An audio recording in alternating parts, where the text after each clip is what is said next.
నమస్తే welcome to news watch నేను శ్రీదేవి ముందుగా హెడ్లైన్స్ చూద్దాం వైసీపీకి బిగ్ షాక్ వైసీపీని వీడిన 200 మంది నేతలు జార్ఖండ్ సంక్షోభానికి తెర విశ్వాస పరీక్షలో నెగ్గిన సోరెన్ సర్కార్ సైకో పాలన అంతం చేస్తేనే రాష్ట్రానికి భవిష్యత్తు సీఎం జగన్ పై చంద్రబాబు ఘాటు వ్యాఖ్యలు ఆర్జీవీకి బిగ్ షాక్ వ్యూహం సినిమాకు హైకోర్టులో దక్కని ఉరట బుమ్రా అరుదైన ఘనత ఇంగ్లాండ్ ను చిత్తుగా ఓడించిన టీమిండియా శక్తికి గ్రామీ అవార్డు ప్రధాని హర్షం నా అరెస్టులో రాజ్భవన్ ప్రమేయం ఉంది హేమంత్ సోరెన్ సంచలన కామెంట్స్ జగన్ సర్కార్ పై మాజీ ఎంపీ హర్ష కుమార్ సంచలన వ్యాఖ్యలు ఉప ముఖ్యమంత్రి మల్లుభట్టి విక్రమార్కకు ఎమ్మెల్సీ కవిత లేఖ బీజేపీలో చేరితే వేధింపులు ఆపేస్తామన్నారు కేజ్రీవాల్ సంచలన ఆరోపణలు సీఎం హామీ ప్రకారం 10,000 రూపాయల వేతనం ఇవ్వాలి విజయవాడలోని గాంధీనగర్లో మధ్యాహ్న భోజన పథకం కార్మికుల ధర్నా కాకినాడ జిల్లా తుని నియోజకవర్గం తొండంగి మండలం ఒంటిమామిడి పంచాయతీ వైసీపీ నాయకులు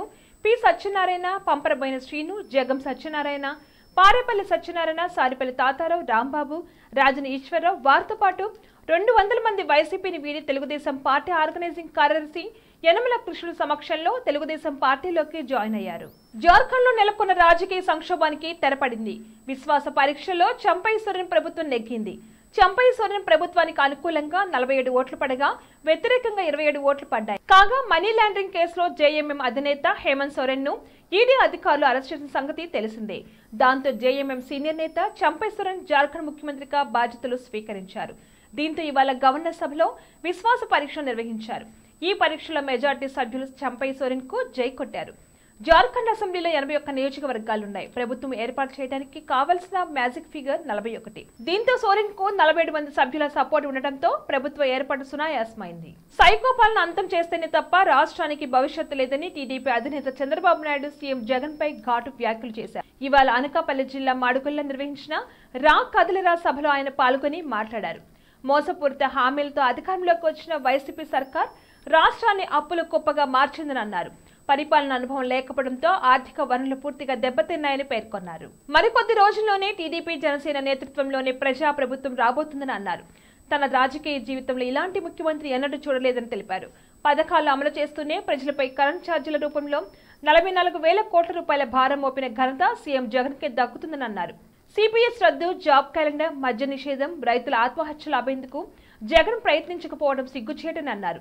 ఇప్పటికైనా ప్రజల విషయాన్ని గ్రహించి టీడీపీకి ఓటు వేసి సైకో ప్రభుత్వాన్ని గద్దెదింపాలన్నారు. సంచలన దర్శకుడు రామ్ గోపాల్ వర్మ తెరకెక్కించిన వ్యూహం సినిమాపై తెలంగాణ హైకోర్టులో మరోసారి చుక్కెదురైంది. ఈ నెల 9లోగా సెన్సార్ బోర్డు రిపోర్ట్ ఇవ్వాలని ఆదేశాలు జారీ చేసింది.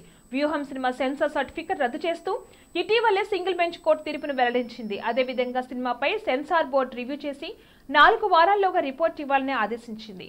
అయితే హైకోర్టు సింగిల్ బెంచ్ తీర్పును డివిజన్ బెంచ్ లో సవాల్ చేసింది చిత్ర యూనిట్. వైజాగ్ వేదికగా ఇంగ్లాండ్ తో జరిగిన 2వ టెస్ట్ లో టీమిండియా 106 పరుగుల తేడాతో ఘన విజయం సాధించింది. ఈ గెలుపుతో టీమిండియా 5 మ్యాచ్ల సిరీస్ లో 1-1తో సమానంగా నిలిచింది. ఈ మ్యాచ్ లో పేస్ గుర్రం జస్ప్రీత్ బుమ్రా 9 వికెట్లు తీసి ఇంగ్లాండ్ పతనాన్ని శాసించాడు. తొలి ఇన్నింగ్స్ లో 6, సెకండ్ ఇన్నింగ్స్ లో 3 వికెట్లు తీసిన బుమ్రా ఓ అరుదైన ఘనత సాధించాడు. చేతన్ శర్మ తర్వాత ఇంగ్లాండ్ పై అత్యుత్తమ గణాంకాలు నమోదు చేసిన భారత్ సీమర్ గా రికార్డులోకి ఎక్కారు. 1986లో ఎడ్జ్బాస్టన్ వేదికగా ఇంగ్లాండ్ తో జరిగిన టెస్ట్ లో చేతన్ శర్మ 188 పరుగులిచ్చి 10 వికెట్లు పడగొట్టగా ఈ మ్యాచ్ లో బుమ్రా 91 పరుగులు సమర్పించుకొని 9 వికెట్లు పడగొట్టాడు. ఈ గణాంకాలు బుమ్రా కెరీర్ లో 2వ అత్యుత్తమ గణాంకాలు కూడా కావడం విశేషం. బులెటిన్ లో షార్ట్ బ్రేక్ తీసుకుందాం. నమస్తే. ఈరోజు మీకోసం ఒక అద్భుతమైన ఆఫర్ని తెలియజేయడానికి మీ ముందుకు వచ్చేసాం. ప్రస్తుతం మార్కెట్లో ఒక కొత్త ఇల్లు కొనాలి అంటే మనం ఎన్నో రకాలుగా సెర్చ్ చేస్తూ ఉంటాం. ఎన్నో ఫీచర్స్ని మనం చూస్తూ ఉంటాం. అందుకే మా నుంచి ఈ ఆఫర్ మీకోసం. 45 లక్షలకే మీ సొంత ఇంటి కలని నెరవేర్చుకుందాం. ఈ బ్యూటిఫుల్ విజువల్స్ షాద్ నగర్ టౌన్ హైవేకి ఆనుకొని అండ్ మోస్ట్ పాపులర్ ల్యాబ్స్ కి ఆపోజిట్ లో ఈ వెంచర్ ఉంటుంది. ఎంట్రన్స్ ఏరియా చూశారు కదా ఎంత బ్యూటిఫుల్ గా ఉందో. స్పెక్ట్రా సిటీ ఇదొక గేటెడ్ కమ్యూనిటీ. 120 గజాల డబుల్ బెడ్రూమ్ హౌసెస్ ఇందులో కన్స్ట్రక్ట్ చేయబడి ఉన్నాయి. ప్రతిష్టాత్మక సంస్థ స్పెక్ట్రా సిటీ మీకు అందిస్తోంది double bedroom individual houses. Total house వచ్చేసి మనకు 120 స్క్వేర్ యార్డ్స్ లో ఉంది, అంటే 120 గజాలు.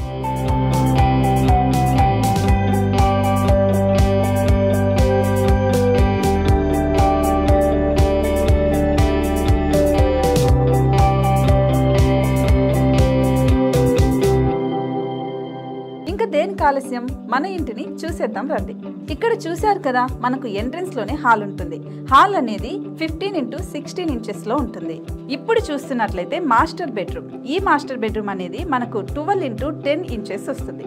దీనికి అటాచ్డ్ బాత్రూమ్ కూడా ఉంటుంది. ఇప్పుడు చూస్తుంది సెకండ్ బెడ్రూమ్. ఇది కూడా 12x10 ఇంచెస్ వస్తుందండి. ఈ బెడ్రూమ్ కి నెక్స్ట్ మనం ఇప్పుడు కిచెన్ లోకి ఎంటర్ అయిపోతున్నాం. కిచెన్ అయితే ఈక్వల్ ఇంచెస్ లో ఉంది. 8.5x8.5 విస్తీర్ణంలో ఉంది. అండ్ ఈ వరండా టెర్రస్ పైకి దారి కూడా ఉంది.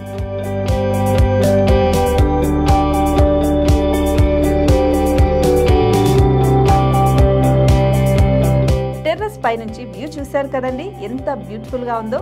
ఇలాంటి ప్రశాంతమైన వాతావరణం అనేది మనకు సిటీ నుంచి 38 కిలోమీటర్ల దూరంలోనే ఉంటుంది. ఇంకా వరండా అండ్ పార్కింగ్ ప్లేస్ అలాగే ఓపెన్ స్పేస్ తో కలుపుకొని మనకు 18 చదరపు గజాలు ఉంటుంది. ఓపెన్ స్పేస్ తో 102 చదరపు గజాల కన్స్ట్రక్షన్ తో ఈ ఇల్లు డిజైన్ చేయబడి ఉంది.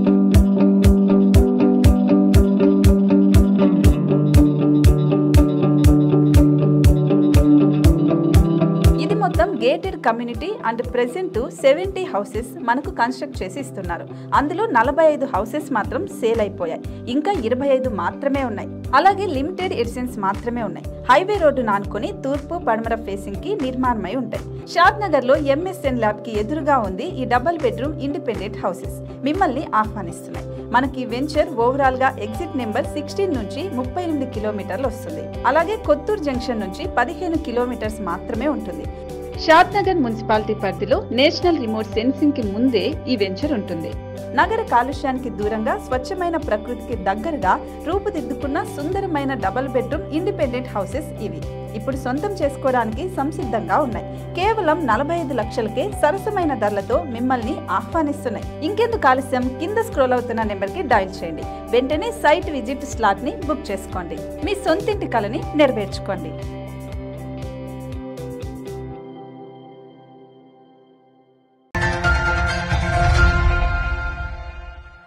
Back to news. అంతర్జాతీయ వేదికపై భారతీయ కళాకారులు విజయకేతనం ఎగరడంపై ప్రధాని నరేంద్ర మోదీ హర్షం వ్యక్తం చేశారు.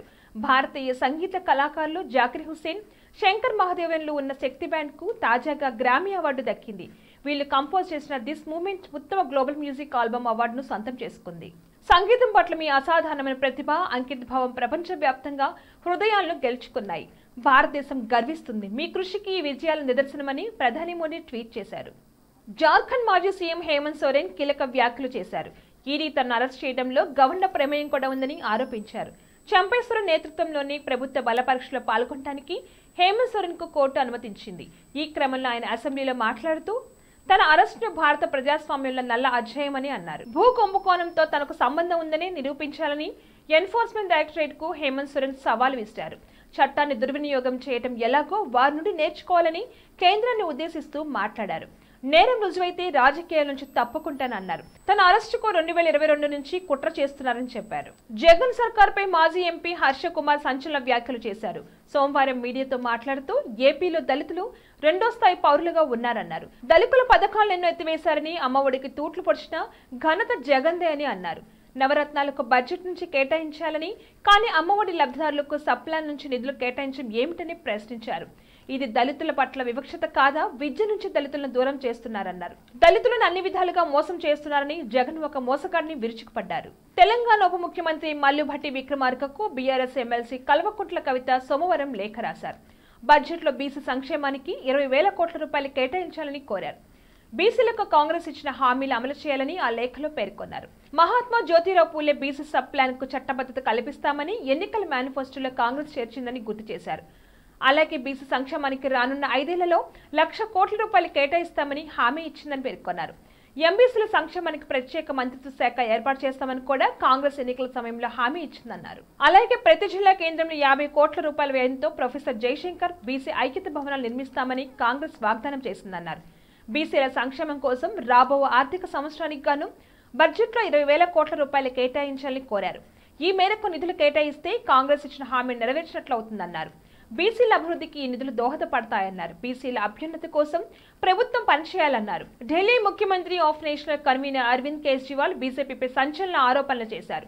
నిన్న మొన్నటి వరకు తమ పార్టీ ఎమ్మెల్యేలను ప్రలోభ పెడుతుందని 25 కోట్ల రూపాయల ఆశ చూపుతూ బీజేపీలో చేరాలని రాయబారాలు చేస్తుందని కేజ్రీవాల్ ఆరోపించిన విషయం తెలిసిందే. దీనిపై బీజేపీ ఢిల్లీ చీఫ్ వీరేంద్ర సచ్దేవా పోలీసులకు ఫిర్యాదు చేయడం, వివరణ కోరుతూ పోలీసులు కేజ్రీవాల్కు నోటీసు పంపడము జరిగింది. తాజాగా ఆదివారం ఓ సభలో కేజ్రీవాల్ మాట్లాడుతూ పార్టీ ఎమ్మెల్యేలనే కాదు తనను కూడా బీజేపీలో చేరాలని అడిగారని వెల్లడించారు. బీజేపీ కండువా కప్పుకుంటే వేధింపులు ఆపేస్తామని, కేసులు మాఫీ చేస్తామని చెప్పారని అన్నారు. మధ్యాహ్న భోజన పథకం కార్మికుల సమస్యలు పరిష్కరించాలని కోరుతూ మధ్యాహ్న భోజన పథకం కార్మికులు యూనియన్ విజయవాడలోని గాంధీనగర్లో ధర్నా నిర్వహించారు.